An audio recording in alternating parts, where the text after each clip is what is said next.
שלומך? Привет, Анечка. Шалом, Анечка. שלום לאולגה, קלינאית התקשורת המיתולוגית, שהמאזינים שלנו שמעו אותנו הרבה פעמים כאן בפודקאסט.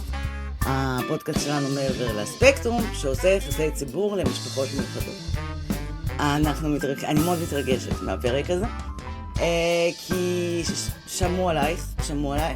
אולגה הייתה הקלינאית התקשורת הראשונה של דוד, וגם לא איש המקצוע הראשון שאני נפגשתי איתו בתהליך הזה של אימא מיוחדת, אבל החשוב ביותר והמשמעותי ביותר, ואת כמו אקסיט מיתולוגית, אולגה, אני משווה את כל המטפלים של דוד אלייך. תודה.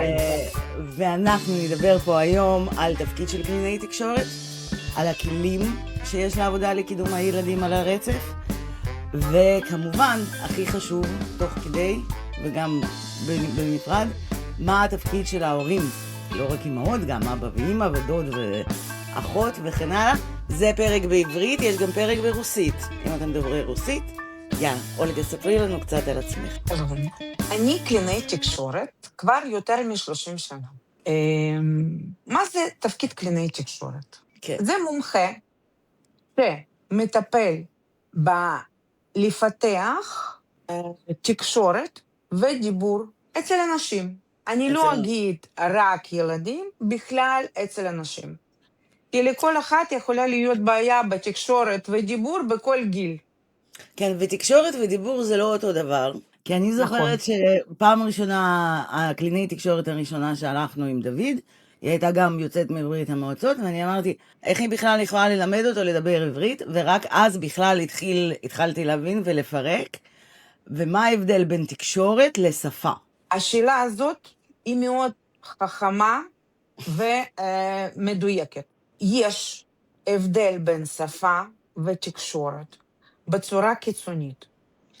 הבן אדם מסוגל לתקשר אפילו בלי שפה, דרך שפת הגוף שלו, דרך כל מיני סימנים, ויבינו אותו. גם דרך הבעות הפנים, יצירת הקשר עין, ג'סטות, מיקוד המבט שלו, לא רק קשר עין. נכון, מיקוד מבט זה גם משהו חשוב, כי אני זוכרת שאנחנו התחלנו איתך, אני אקטע אותך במיוחד בעברית, אז סליחה. העניין של מיקוד מבט וקשר עין זה כמו תקשורת ושפה, זה לא אותו דבר בכלל, וגם את זה לקח לי המון זמן להבין, למה אחד קשור לשני, ולמה הילדים על הרצף כל כך מתקשים בשניהם. נכון. לדבר על זה ייקח הרבה זמן. אני מציעה, אני באמת, להקדיש לשאלה הזאת פרק שלם. פרק שלם, למה? כי מיקוד מבט בשתי מילים. כן. גם משפיע על יכולת להיזכר על הדברים ולשלוף אותם. כן, וגם לדמיין. הבנתי. לא חשבת על זה. אני אסביר את הכל אחר כך. אוקיי. זה פרק גדול, ארוך. אז מה שקלינאית תקשורת עושה, זה היא עוזרת לאנשים לעזור קודם לתקשר ואז לדבר. כלומר, חייבים לדעת או לרצות לתקשר לפני שלומדים לדבר, נכון? בטח. התינוקות, בלי לדבר, מתקשרים עם ההורים שלהם. נכון. בהפקת קול כדי למשוך תשומת לב. אנחנו גם צריכים להצביע, לבקש. נכון. למסור להם כל מיני. אני למדתי שפת סימנים של תינוקות. זוכרת. ובאמת, מגיל 0 אפשר לדעת מתי יש להם פיפי, מתי יש להם קקי, מתי הם רעבים, מתי הם חם להם, קר להם. אני גם כל הזמן, וגם עד עכשיו קצת חושבת שהעניין הזה של דוד, כאילו מה שמלמדים זה לזהות, לתת מענה ולתקשר. ועם סתיו זה עבד מצוין, והיא דיברה והיא תקשרה מגיל 7 חודשים, ועם דוד זה לא, כי אני חשבתי שאני זיהיתי, נתתי מענה ולא תקשרתי. והיא כאילו, הוא גדל בבועה כזאת שאין לו שום צורך לתקשר גם, כי רוב הדברים שלו ממולאים עוד לפני זה.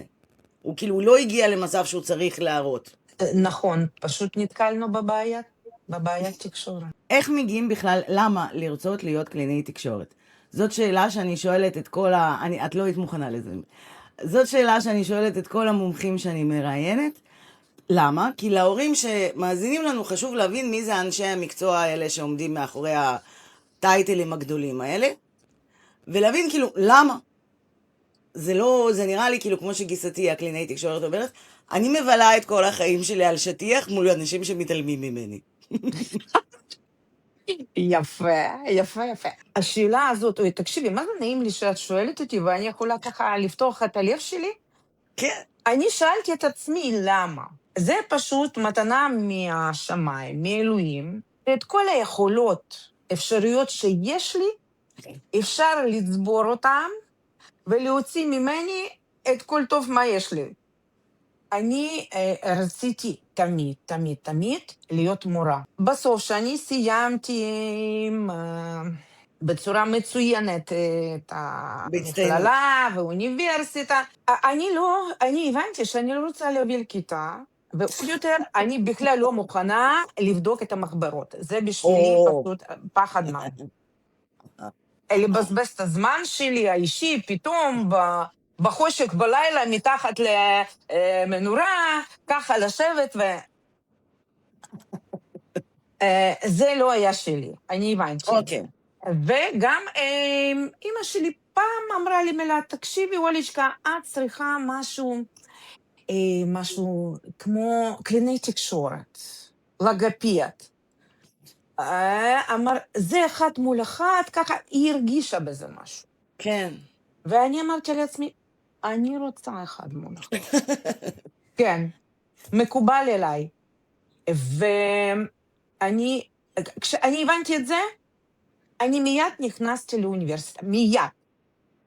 זאת אומרת, אוקיי. תוך חודש אני התכוננתי למבחנים, כן. ומיד התקבלתי. את עוד למדת את זה שם? הייתי בטוחה שזה אני סוג של למדתי הסבת- באוקראינה, וואו.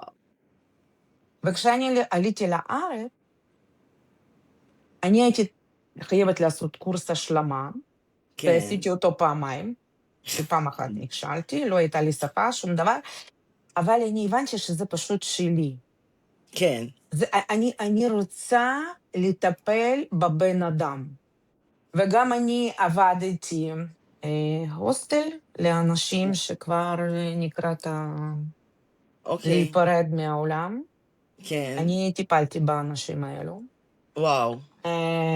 וזה היו לימודים מאוד מאוד חשובים לי.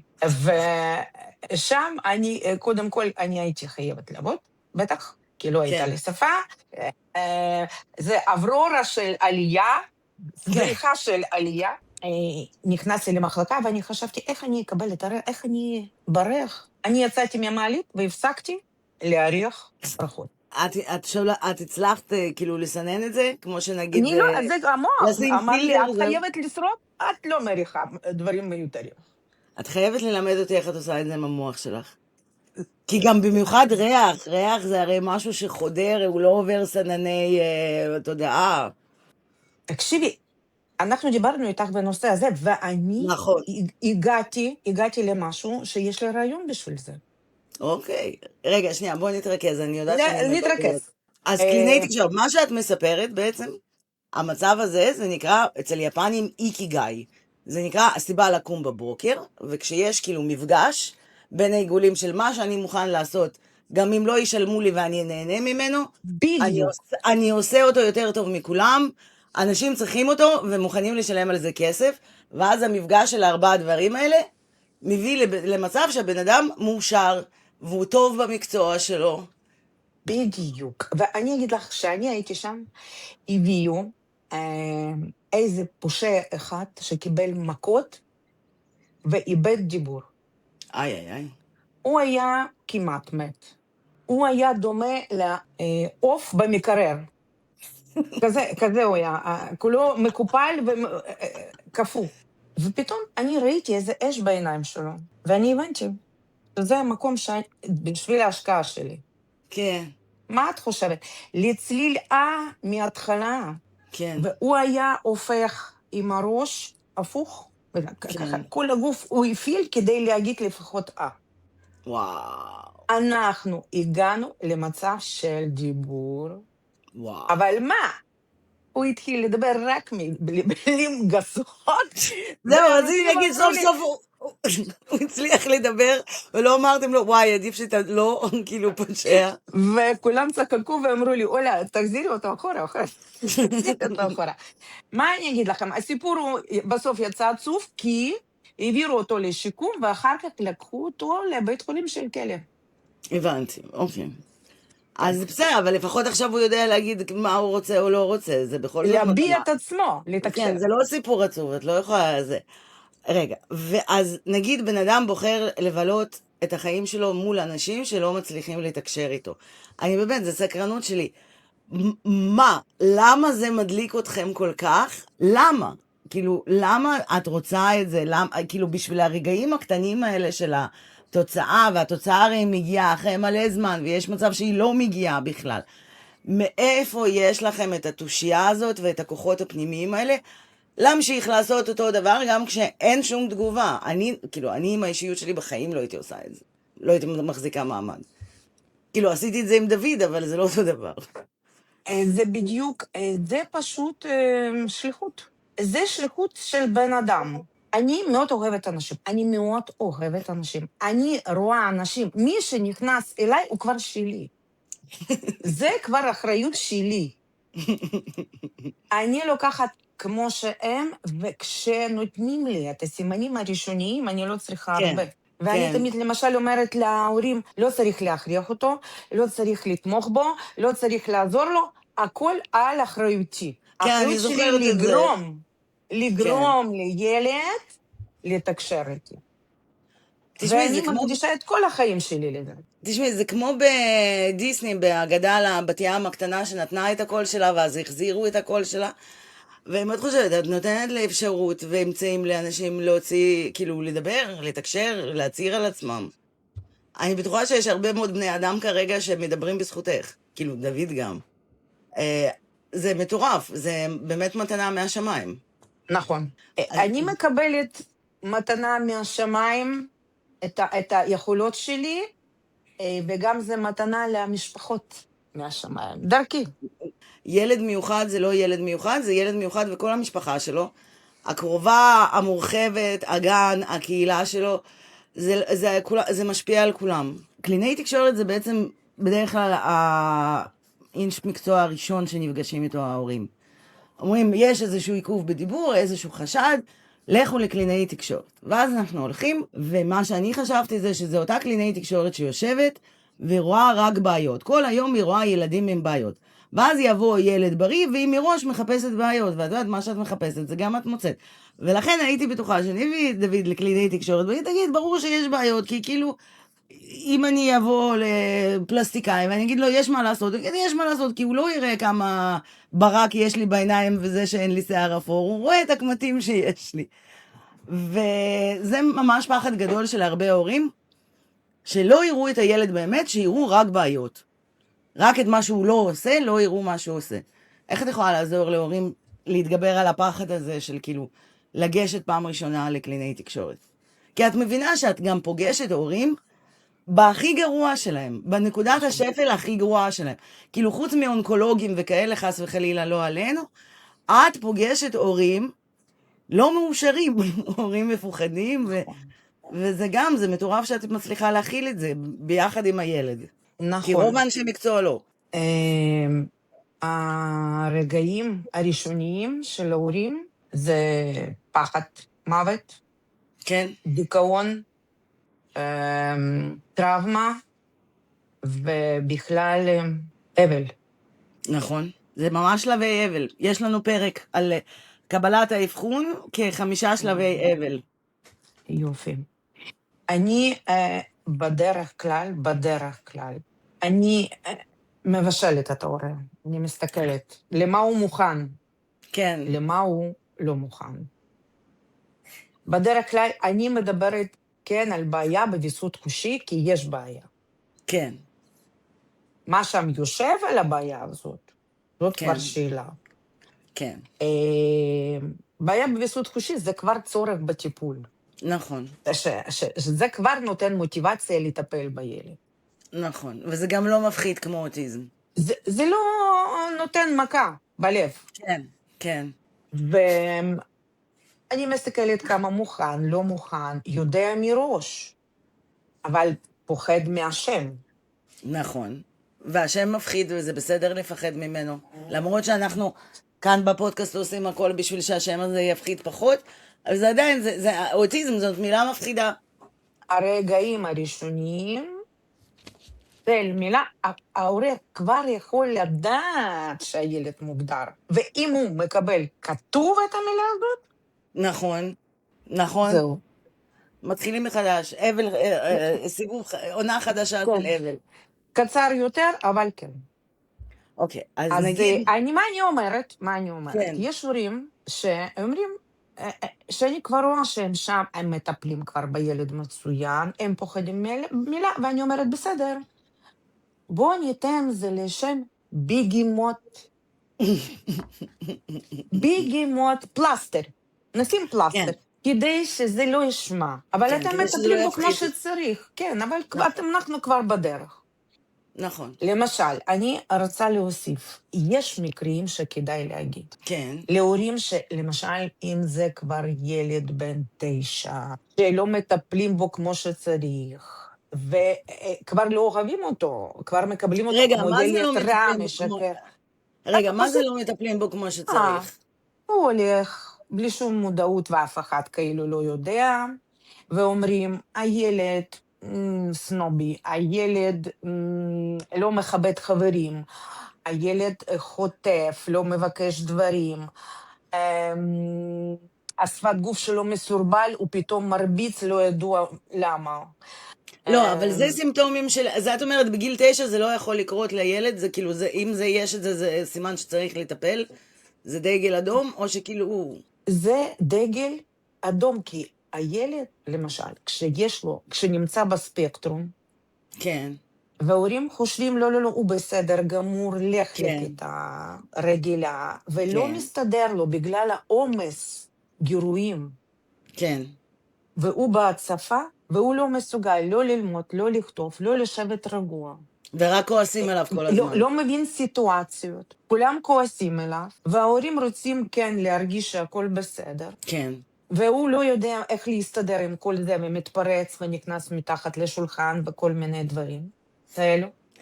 אז פה אני קצת דגל קשוחה. אדום. כן, כן. יש לי בנות שאני מגיל 5 יודעת שהן כן בספקטרום, והן כבר בנות 16, כן, והתנהגות לא מקבלים אותן בכיתה, כן. ואף אחד לא טיפל בהם מילדות. אז פה אני קשוחה, כן. אז יש גם נושא, זה מאוד קשה להורה להודות בזה ולהגיד לילד כשהוא גדול יותר, יש גם נושא גדול שאני ואת נדבר עליו, זה מתי לספר לילד על האבחון שלו, והאם לספר ואיך לספר ואיך להתמודד עם הסביבה, אנחנו נדבר על זה גם, אבל אני למשל, אחרי האבחון של דוד, אני אמרתי לעצמי, ואני באמת גם עושה את זה, לרוב אני מצליחה, אני לא שופטת שום הורה, אני לא חושבת על שום הורה, שום דבר, כי כל מה שאי פעם חשבתי, וזה התפוצץ לי בפרצוף, כשהייתי עם סתיו, והייתי מהאימהות המעצבנות האלה, עם הפנקיקים מבטטה אורגנית, והילד מתנהג לא יפה כי הוא מוצף סוכר, או שלא מתייחס אליו, קיבלתי את הכל בפרצוף, זהו. אני הכי צנועה שיכולה להיות. הבעיה היחידה שלי, זה כשאני מדברת עם הורים, שאני רואה שלילד יש בעיות, הרבה זמן, וההורה בהכחשה. עכשיו, אני באמת מבינה אני מבינה את ההורה הזה, ולמה הוא בהכחשה. ואני מבינה שזה לא עניין שלי, ואף אחד לא ביקש ממני כאילו עצה וכן הלאה, ולכן אני לרוב ממש מחזיקה את עצמי. אבל לפעמים אני חייבת לעצור, ולהגיד להורה, תקשיב, ממי, כאילו, לכו לבדוק קצת, הרבה, עכשיו, אולי, כן לחכות, לא לחכות. זה מאוד מלחיץ. וזה גם מאוד מאוד מלחיץ בעיקר על הילד, כשאני רואה את הילד מולי, וכל השנים האלה שעוברות שהוא לא מטופל, ואני מבינה שחלון הזדמנויות הולך להיסגר. יש לך איזושהי עצה? מתי לעצור, וגם אם זה חברים, או קרובי משפחה, או את יודעת, ילד בגינה, כי כל אימא מיוחדת, הרי היא יושבת בגינה, היא יכולה לאבחן את כולם, היא כבר יודעת לראות את זה. זה בטוח. כל אימא מיוחדת. אפילו בישראל, שאנחנו כולנו ככה, בלי, כאילו, בלי דיסטנס וזה, מתי להגיד את זה בכלל? מתי זה בסדר? תראי, אנישקה, השאלה להגיד לבן אדם ככה מצד, כן. אני לא, אגיד לא ככה, מהצד בגינה עד אני יוצאת למשל לבית מלון, אני יושבת עם גב שלי למסעדה ולכל העולם, כדי לא לראות, כדי לא לרצות נכון? כן, כי פתאום ניגש בן אדם ואומר משהו, אפילו לא קרובי משפחה, אנשים צריכים לשאול. כן, צריכים לפנות, הם צריכים להרגיש משהו. אם הם מכחישים, הם יכחישו, וגם את תקבלי בראש. אני, כן, שפתאום כן. עם לב גדול, מה זה רוצות לעזור להם, ממש עכשיו. פשוט אסור, אסור, זה פוגע. זה פוגע, אין מה לעשות עם זה, אסור וזה גם להתערב, לא אסור. יעזור להם. זה גם לא יעזור. אם לא ישאלו אותי, אני לבד לא אגיד. אוקיי, אז אני... למרות שאני אראה, אפילו, אני למשל, עם נכדים, כן, יוצאת לים, כן, אני תמיד מוצאת את הלקוח. תמיד אני עובדת בשילוב, כן? כי פשוט בא לי, כיף לי, פשוט זה כיף חיים שלי, כן? תשמעי, הייתה לנו פה ומתקרבות מרפאה... אליי, עכשיו שנייה, מתקרבות אליי אימהות, ואומרות, אוי, תקשיבי, כל הכבוד, את משחקת יפה. ואני אומרת להם, כן, אני פשוט מקצועית, אני קלינאית, את הבנת. אבל ככה בחיים לא. לא, לא, זה קשוח, לא, זה קשוח וזה מלחיץ. אבל כאילו, זה גם אחת הסיבות שיש את הפודקאסט הזה, שאנחנו שמים את המידע הזה, מי שזה מעניין אותו, יקשיב, ובאמת, אגב, תודה לכל המאזינים שכותבים, וגם באמת כותבים, שהם הקשיבו, שמעו, הלכו לאבחן, האמא הלכה לפסיכולוג, זה ההצלחה הכי טובה של הפודקאסט הזה. תקשיבי, אני אומרת לך, אליי חוזר תלמיד אחד, אחרי פודקאסט שלנו לפני, מה את אומרת? בגלל שהם שמעו את הסימנים שכדאי לחזור. אז הם או, אמרו, את רואה? עצרנו. את רואה איזה כיף? נכון, נכון. לא, זה באמת, זה ברכה גדולה. אז נגיד, הגענו לקלינאי תקשורת, ואז ההורים כבר, אם הם כבר מוכנים ללכת לקלינאי תקשורת, או לכל איש מקצוע, כן? אז באים ואומרים, אוקיי, זה הקוסם, קח את הילד, תחזיר לי אותו בסדר. ואת למשל לא עושה את זה, ברוך השם, כי את מהממת, אבל אצל רוב המטפלים מתחיל משיחת אינטק עם ההורה, ושאלון, וכולם שואלים תמיד, זה מתחיל תמיד, איך היה ההיריון שלו. הילד כבר בן 7, 8, 9, 15, 20, איך היה ההיריון שלו? חלאס. ואז שואלים את השאלה שאני הכי שונאת, מה הציפיות שלך מהטיפול?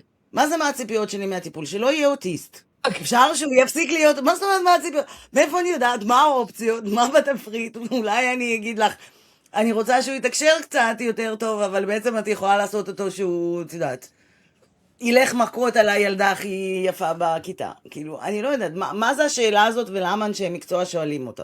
אני לא יודעת. האמת, אני פשוט לא מתעסקת עם זה, אם נגיד, נכנסים עליי פעם ראשונה, כן. אני אפילו לא זוכרת איך קוראים להורה, ולא נותנת לו יד, ולא שום דבר, אני פשוט נכנסת בתוך הילד כבר. מכניסה. כן, אני זוכרת. ואני רק נותנת סימנים, לא להפריע, לא לתמוך, לא שום דבר, אני פה, אני אגרום, לא לתקשר איתי.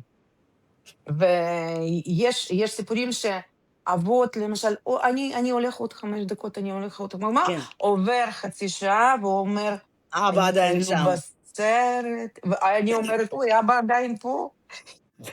כי הוא רואה פתאום כן, ברקים בעיניים, פתאום כן. בניית ראש, איזו תגובה, וככה אנשים מבינים שהם במקום שלהם. ושהם בידיים טובות. ואיזה כלים יש לקלינאי תקשורת? איך היא יכולה לעזור? נגיד, מביאים לך את הילד. מה את יודעת, חוץ מזה שיש לך את האישיות ואת האנרגיה המדהימה שלך והכל. איך את עובדת? איך פתאום, למה אצלך פתאום הם עושים משהו שהם לא עושים בבית? או להפך, או איך זה שהם יושבים ומציירים ומשחקים, פתאום גורם לזה שהם מתחילים לתקשר.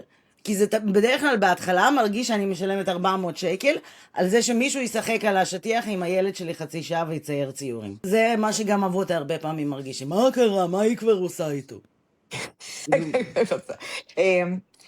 אני משתמשת בהרבה צעצועים שגורמים לוויסות של ילדים. מה זה אומר? לאחרונה זה פשוט תגלית החדשה שלי, שאני פשוט עפה עליה. אני משתמשת בסקוושים. השנאה הכי גדולה שלי. תקשיבי, ההורים, תקשיבו לי, תשכחו על סדר בבית, תשכחו.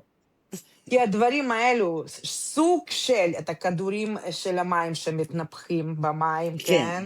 וכל הכדורים הג'לים בתוך משהו ג'לי ג'לים, כל זה, אני מבינה את הכל. תקשיבו, לרוב זה עושה...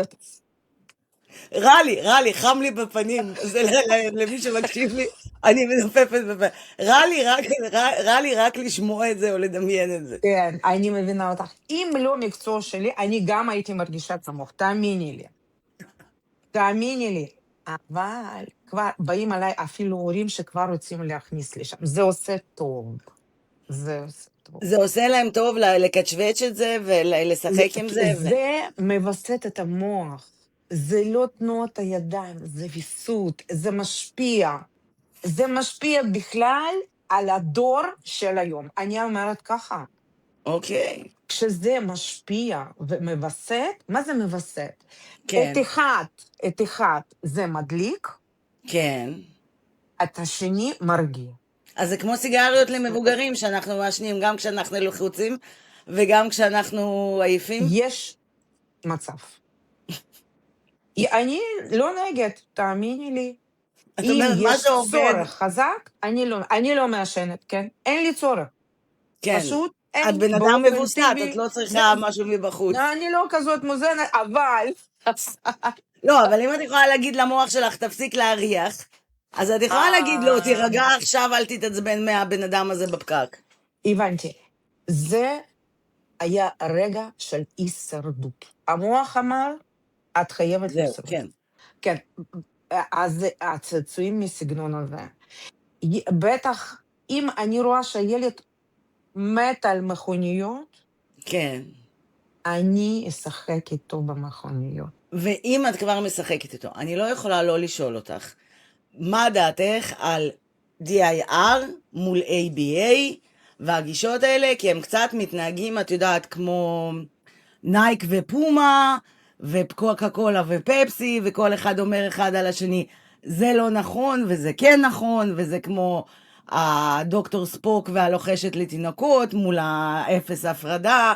אז יש לנו עוד זירה של ABA מול דיר.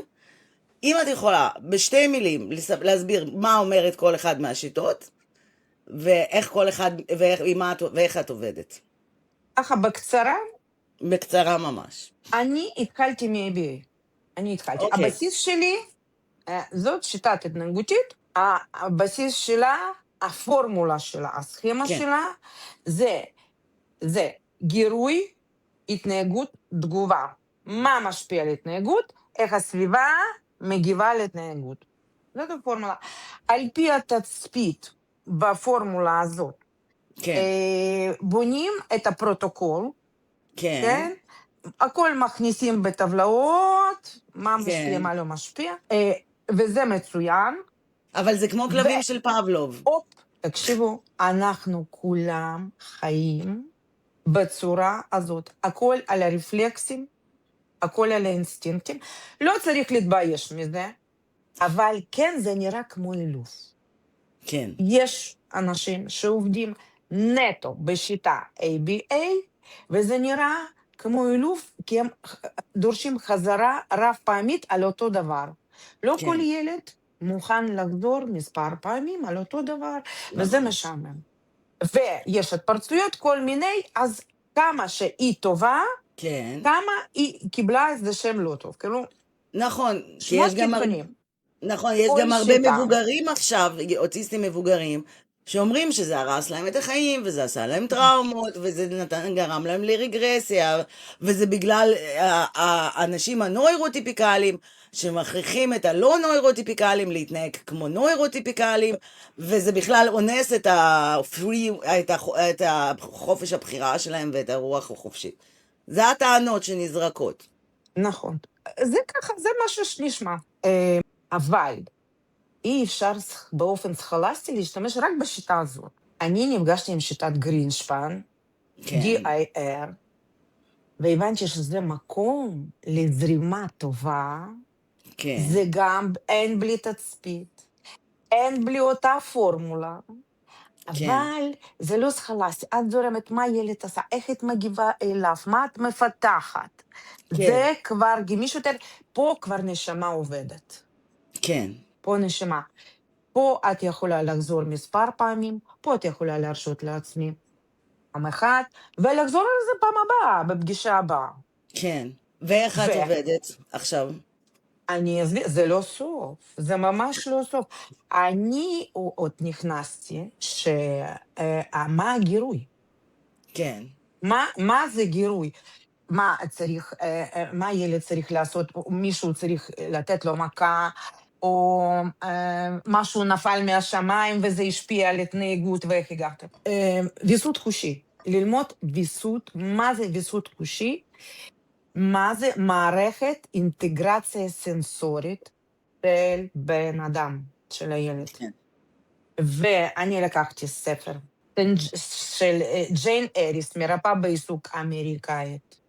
אוקיי, ובשנות 50 של מאה שעבר, קודמת. כתבה את הסיר Child and Sensory Integration, הילד ואינטגרציה סנסורית.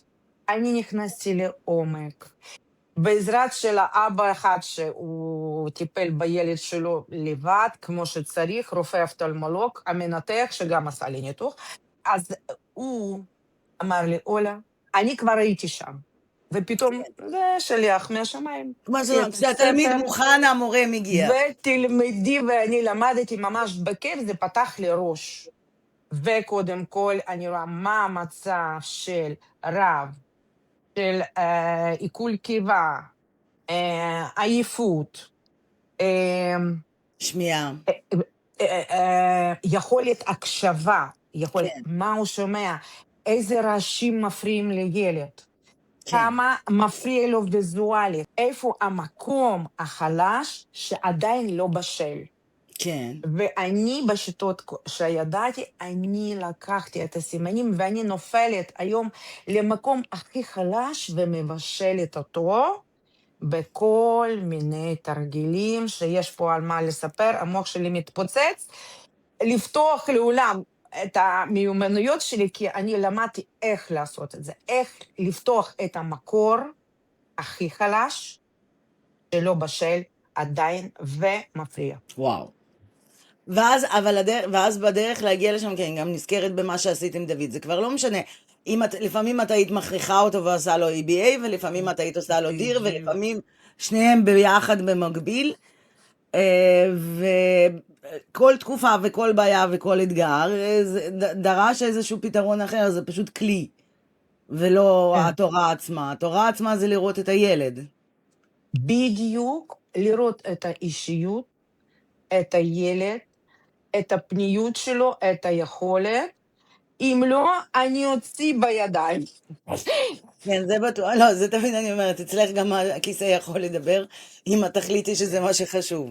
אז איך אנחנו יכולים להקל על ההצפה של הוויסות החושי של הילדים? שאלה טובה. אני מקדישה את כל החיים, כבר יותר מ-30 שנה, אני מחפשת איך להקל על ילדים וההורים שלהם. אני מחפשת כל מיני אפשרויות של ויסות של המערכת שלהם, ואני עברתי הרבה שיטות. אני לא אספר איזה שיטות, כי אני לא רוצה להגיד עליהם משהו טוב, כי זה לא עובד. הרבה שיטות לא עובדות, הרבה שיטות טכנולוגיות לא עובדות. אין תוצאות, אין תוצאות. וביום בהיר אחד, הגיעה אליי אימא אחת, ואמרה לי, אולצ'קה, תקשיבי, הייתי באוקראינה, שם כולם עובדים עם ילדים בשיטת טומטיס. שאלתי מה זה, היא נתנה לי לקרוא, אני לא חשבתי פעמיים, משהו, עוד 3 חודשים אני כבר הייתי במוסקבה. למדנו את השיטה ביחד עם אולג, עם בעלי נסענו. כדי לעלות רמה, נסענו לקייב. אוקיי. השיטה הזאת היא מאזנת ומשפיעה על תפקוד המוח. מההתחלה אפילו אני חשבתי, זה ייתן לילדים לדבר. הם כן. ידברו, וזה באמת, זה זה עובד נשמע יפה, ילדים כמו... מדברים. אבל זה נשמע כמו תרופות פלא שמוכרים להורים המיוחדים שמוכנים לשלם כל כסף רק שירפאו אותם. אני מבינה שזה ככה נשמע, אבל היום אני אומרת שזה לא רק דיבור, כי הדיבור, כן. את יודעת, ואני אומרת, חוץ מתקשורת, זה משנה תפקוד המוח. יש לי ילדים שלמשל, אני עכשיו, בטח, שקניתי מכשיר חדש כן. לקליניקה שלי, שהחברה שינה בכלל איכות המכשיר, כי קודם זה היו רק אוזניות עם מוזיקה טומטיס, נכון. זה היה עם כזה... רטט בתוך הראש. גם אני בנוס- עשיתי את זה וגם דוד, זה היה מציק מאוד. זהו. זה כן מציק, אבל זאת אומרת שצריך לעשות.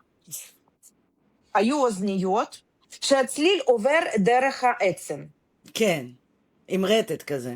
עם רטט, ואתה נכון. שומע דרך העצם, כי אנחנו שומעים לא רק דרך האוזן, כן, זה גם לא ידעתי. אנחנו שומעים עם כל הגוף ודרך העצמות בכלל. הראש שלנו כמו פעמון. רגע, יש לי שאלה. יש את הסאונד הילינג, שאת מכירה את זה, שאת באה ואת שוכבת כזה על הרצפה, ומנגנים לידך בקערות טיבטיות כאלה, ועושות בום בום, וזה נורא מרגיע. ואז כאילו אתה שוכב על הרצפה, ובאמת אתה יוצא ממש אחרי מנוחה. אוהבת ורוצה להכניס לקליניקה שלי, וואו. אוהבת את השיטה הזאת מאוד. אז זה משפיע עליי מאוד חזק. אחר כך נדבר על זה, אז זה אבל כאילו כמו זה עובד דומה? זה עובד אחרת. הרעיון המשותף, כן. שזה עבודה של תדרים. אוקיי. מה עושים? לוקחים מוזיקה של מוצרט, כן. מאבדים אותה, וגוזרים שם תדירויות או נמוכות או גבוהות, אוקיי. ומלמדים את המוח לשמוע על תדירויות בינוניות. נושא קשה, אבל הדיבור שלנו כן. זה תדירויות בינוניות. מבחינת העוצמה שלהם, כאילו... זה לא עוצמה, אני פשוט מנסה לדבר על זה בשפה שאנשים לא יחשבו שזה בדיוק. משהו... אני אתן דוגמה. בום בום בום בום בום זה תדרים נמוכים, נכון? כן. בומים. כן. יתושים וכל כן, זה מיני, גבוהים. כן. זה גבוהים. הבנתי. אז ילדים שנמצאים בספקטרום, הם שומעים הכל ביחד. בשבילם הם שומעים את כל הרעש. מי גבוה, בגלל זה הם לא מגיבים לשם מההתחלה. כי הם מבינים רק, הם שומעים רק רעש. רעש שלם, מעורבב. אז זה כאילו, המוח לא מצליח להתמקד כמו בהפרעת קשב, הוא לא מצליח לבחור איזה טרק להקשיב לו. בדיוק. אוקיי. והמוח לומד להקשיב לקול של בן אדם. למשל, אנחנו רואים טלוויזיה, ונדלק הפרסומת. כן? פתאום פרסומת, צועקת בווליום, אנחנו שומעים פרסומת בווליום גבוה יותר. למה? אני אומרת, אף אחד לא החליף ווליום. הם גוזרים תדירויות. הם גוזרים, ואנחנו שומעים כאילו חזק יותר. הבנת מה זה? הבנתי, זה רעיון, זאת דוגמה מצוינת, כי גם חשוב לי שאנשים, כאילו, את יודעת, בימינו אומרים תדרים, אז ישר חושבים על פרדס חנה, רפואת תדרים, איזה ממבו ג'מבו וכאלה, אבל לא, אנחנו מדברים על משהו כאילו אמיתי, ספציפי, מוכח בכוח פיזיקה וכן הלאה. 100%. הבנתי, אוקיי. אני הייתי בכנס הראשון, אני ניגשתי לנציג של טומטיס, ואמרתי לו, תקשיב, למה אוזניות בנפרד, למה הם בלי מיקרופון? שהילד ישמע מיד עם מוזיקה, גם קול שלי, גם קול של אימא. כן. מה את חושבת? הם עשו את זה. יפה.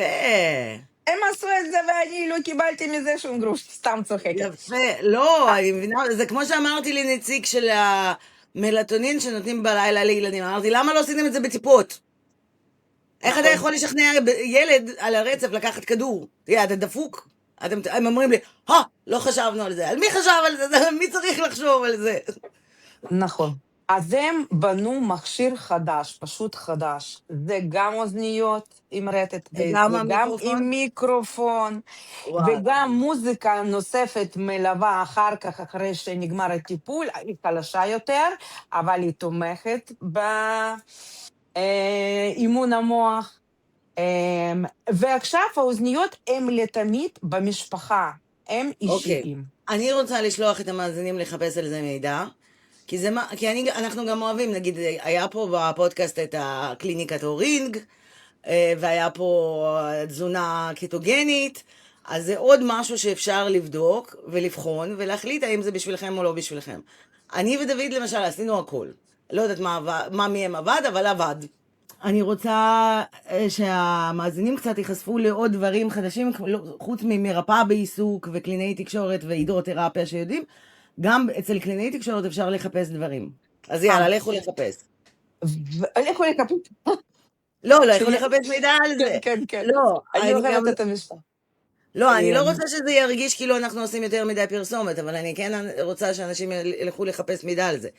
כמו על אורינג, שזה... אני לא אשכח אף פעם, אם את לא היית שולחת אותי לקליניקת אורינג, הייתי קמה והולכת באמצע. כי זה היה מרגיש מוזר ונראה מוזר, אבל וואלה, גם זה עבד. ממשהו חדש שהוא עושה לנו. אנחנו מתגלגלים מצחוק מאושר. וואי, איזה כיף זה. וואי, זה כל כך כיף. זה כל כך כיף. אני זוכרת את הפעמים הראשונות שדוד התחיל לעשות לנו פרצופים ולגרום לנו לצחוק. עזבי את זה, הפעם הראשונה שהוא התלהב מזה, שהוא גרם לנו לצחוק, וואו. ואז כשזה קרה, ידענו שאנחנו נהיה בסדר. כי לפני זה זהו, הוא היה בתוך העולם שלו, והוא היה צעצוע ביולוגי, מאוד נוח. שמים אותו בפינה, הוא ממשיך לשחק עד שהוא רעב.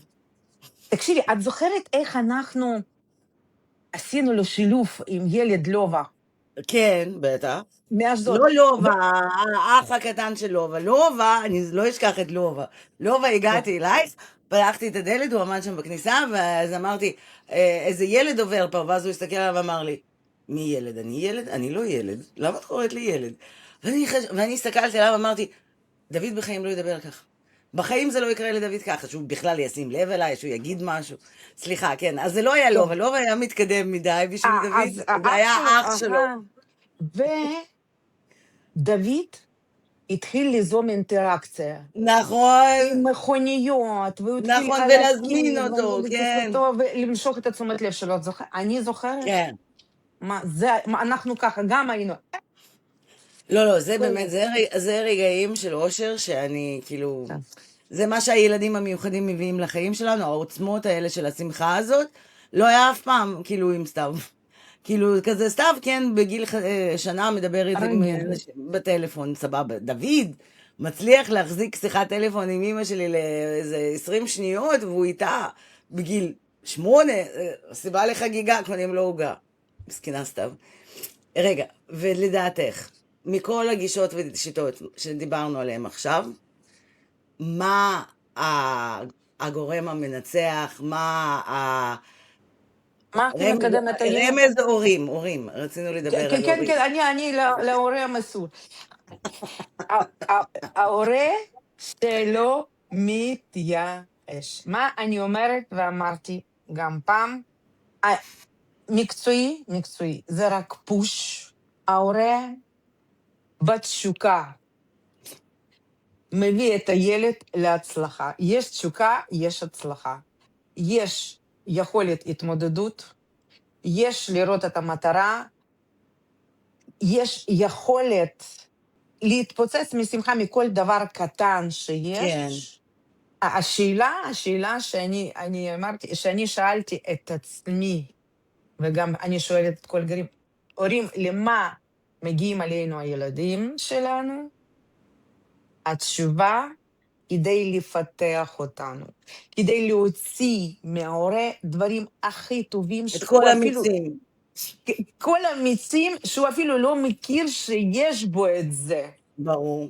להוציא כמו מזריקה את כל הכישרונות שלו, שיכיר את וואו. עצמו, כן, כמו מערכת דרך חיסונית. הילד שלו. כן. לא יודעת, אני חושבת שסתיו הגיעה אלינו, היא בכלל, את יודעת, לקחה שני אנשים שלא תכננו לעשות ילדים, ובסוף איכשהו נפגשנו ועשינו אותה, כי היא צריכה בית עד שהיא תשתלט על העולם. דוד, חד משמעית, בשבילי לפחות, הגיע לפה בשביל לעשות אותי בן אדם יותר טוב. יותר סבלני, יותר שמח, יותר מאושר, יותר מוקיר תודה, יותר אסרטיבי, יותר מפחיד כשצריך. וואי, את לא מבינה כמה פעמים הייתי מפחידה, כמו במאפיה. וכשהוא נכנס לגן אחרייך, כשהוא באתי להכיר את הגננת שלו, דיברנו על דוד וזה, ואז אמרתי להם ככה, תשמעי, אני יכולה להיות האימא הכי טובה שאת יכולה לדמיין שאת יכולה לקבל. את תשמעי ממני רק שצריך להכין עוגה ולארגן מסיבה ולקבל מתנה לחג. אני יכולה להיות החלום הכי גדול שלך, או שאני אהיה הסיוט הכי גדול שלכם אם אני ארגיש שמשהו לא בסדר. ואז נסעתי הביתה ואמרתי, אימא'לה, מה אמרתי בכלל? כאילו, ואז התקשרתי לגננת, אמרתי לה, תשמעי, אולי זה היה נשמע מפחיד ומאיים? היא אומרת לי, לא. ככה צריך. אז אמרתי, כאילו, באמת, זה מאוד אמא מפחיד. עם יד על הדופק. כן, אמא עם יד על הדופק. היא תמיד צריכה לדעת להגן על הילד שלה וזכותה. בחיים לא הייתי חושבת את יודעת, אמא, אני... אוי, סליחה. כן. אמא ואבא, אמא מה אני ואבא, אומרת? נכון, אמא, נכון, אנחנו מקבלים על אבות, זה אבות תלונות. הכי מקבלות. טובים, כן. אני במיוחד פשוט, בישראל. במיוחד בישראל. במיוחד איזה אבות. בישראל. איזה אין אבות יש מילים. לנו. אבל אם, כאילו, אני זוכרת את עצמי בתור אימא המבוהלת, שאני זוכרת את השיחות הראשונות שלנו, שהיית אומרת לי את כל מה שאמר. צריכה לקחת אותו, ולהוביל אותו, ולעשות, ולראות, ואין, אני אז הרגשתי, אין כלום, על מה את מדברת בכלל? איזה להוביל, איזה לעשות, איזה לחלום, אם היית אומרת עליי שאני אלך לאיים על גננות, וגם בטבעיות כזאת, אני בכלל נזכרתי במה אמרתי כשהייתי בדרך הביתה, שכאילו, זה תלוי בך אם אנחנו נהיה חברות אויבות, אבל את לא רוצה להיות בצד הרע שלי, כאילו זה היה ככה. בחיים לא הייתי חושבת שאני אתנהג ככה. אני לא ידעתי שיש בי את כל, כמו שאת אומרת, לא ידעתי שיש בי את כל הדברים האלה לפני כל הכוחות האלה. אבל מה שאת מספרת, אנישקה, תקשיבי, את היית בטוח כל כך טבעית וברורה מולה. בחיים הכי חשוב שבן אדם ברור לך. כמו הורה. הורה ברור, תמיד ברור לי ילד. הורה מדויק בדרישה, לילד הכל פשוט בחיים. אם ההורה לא ברור, גם לסביבה, גם לילד, אז לילד גם. אז ההורה צריך לטפל בעצמו, שאגב, את שלחת אותי לזה. אני זוכרת גם את זה. אגב, אני פה ממליצה לכל האימהות ללכת ולטפל בעצמן. עכשיו נזכרתי בזה. אני זוכרת, גם אחרי איזה חודשיים או משהו כזה, באנו לצאת אני ודוד, ואת אמרת לי, אנה, את צריכה לדבר עם מישהו על עצמך. את צריכה לטפל בעצמך, ואת לא במצב טוב, ואם את לא תהיי במצב טוב, גם דוד לא יהיה במצב טוב. ואז חזרתי לטיפול. והתחלתי את הפודקאסט. ואני אגיד לך עוד משהו. קודם אמרתי, אני לא רוצה להיות פסיכולוגית, אני לא רוצה לאינטקים, לקבל אנשים, כל הזה, טוב שאני לא רוצה לדעת על מה שיש בבית, אני רוצה לטפל בילד, לתת את התוצאות. עם הזמן אני הבנתי, ואני חייבת ללמוד עוד משהו כדי ללוות את האימהות האלה. כן. לפתוח להם את הנשימה, להיכנס לתוך הדיכאון, לתוך הכאב שלהם, לעזור לצאת מהמצב. היום אני מאסטר NLP. אני הלכתי ביום אחד... את כמו כל קלישאה לרוסיות. אם יש משהו, קודם הולכים ללמוד, ואז מדברים. אני הייתי כזאת, שיטתית, אני אוהבת מדרגות. אני קודם הולכים ללמוד. החלטתי, ככה, בתחילת יוני החלטתי, בסוף יוני אני כבר נכנסתי, ועכשיו סיימתי, הנה בבקשה. מאושרת ביותר, העולם נפתח עוד יותר רחב, קרובה ליקום, רגע, אבל וכל האנרגיות מעבירה לכל העולם. אנחנו לטוב. מודים לך על זה, אבל למה זה חשוב? למה המצב של האמא חשוב? האמא משפיעה על הילד? אמא הורה, ואבא. סליחה, אמא ואבא. ההורים, עם המראה החיצוני שלהם, משפיעים על המצב של הילד. עם ההתנהגות שלהם, כדוגמה, משפיעים על הילד. אני לא אדבר אפילו באיזה מצב הילד. הילד רגיל. כל כן, ילד. הילד רואה, הוא מסתכל, הוא עוקב, כן, כל אחד ביכולת שלו, על כל כן. תגובה של ההורה. וההורים גם צריכים לפתוח יותר מה שלא יקרה בחיים מול ילד. אני רק שמח, אני נותן לו כוח, אני נותן לו אנרגיה, אני נותן לו רגש חם, כי הוא תלוי בי. זה אבל טבע. מה עושים כשאין? אין מאיפה לתת. אני אגיד לך משהו. כן, זו מחפשים. שאלה קטנה לפני הסוף. מחפשים, ואני אומרת אותו דבר. אני אומרת, אם אני החלטתי להיות הורה, אז אני אתהפך. אני אומרת גם על עצמי, אני לא אומרת משהו כן, ברור. כאילו ממליצה לעשות משהו.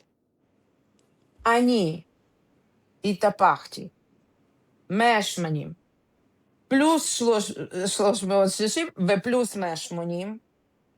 אני גם אותו בן אדם, ואני יכולה להמליץ רק מעצמי. כן, פשוט תשתדלו ותיתנו לילדים שלכם דברים הכי טובים, ותכירו את עצמכם, כי אתם יכולים מההתחלה, וגם תגידו לזה תודה, לילדים שלכם. כן. שהם עזרו לכם, כי הכוח הוא גם בכם, וגם בילדים שלכם. תחייכו, תהיו הכי אופטימיים. אולגה, את פשוט מהממת. את פשוט, כואב לי הפרצוף מרוב החיוכים. אני כאילו, עכשיו שאנחנו מדברים, אני מבינה, את יודעת, בכל התקופה הפסיכית שלנו והכל, שאני בזמן האחרון, כשאני מחייכת יותר מכמה פעמים ברצף, מתחילות לכאוב לי הפנים, כי אני כבר, כי השרירים לא רגילים. זאת נקודה מצוינת לסיים את הפרק הזה, ואנחנו נקליט עוד עם אולגה המהממת. ותודה שאתם מאזינים וסובלים את זה שהפרקים יוצאים מדי פעם, ולא באופן קבוע. וכל התיאורים ולינקים בתיאור, ותודה לך אולגה. אנישקה, תודה רבה לך, ומכל הלב, ואת בן אדם שממלא אותי באנרגיה. את מדליקה אותי, ואני אוהבת את המצב הזה. להיות דלוקה, מאיזה משהו שכל כך... לא, זה מדהים שאת מצליחה להידלק גם כשאני לא מרגישה שיש לי ממה לתת. תודה אולגה. תודה לך. רגע, סקונדצ'קו, יאסטנב.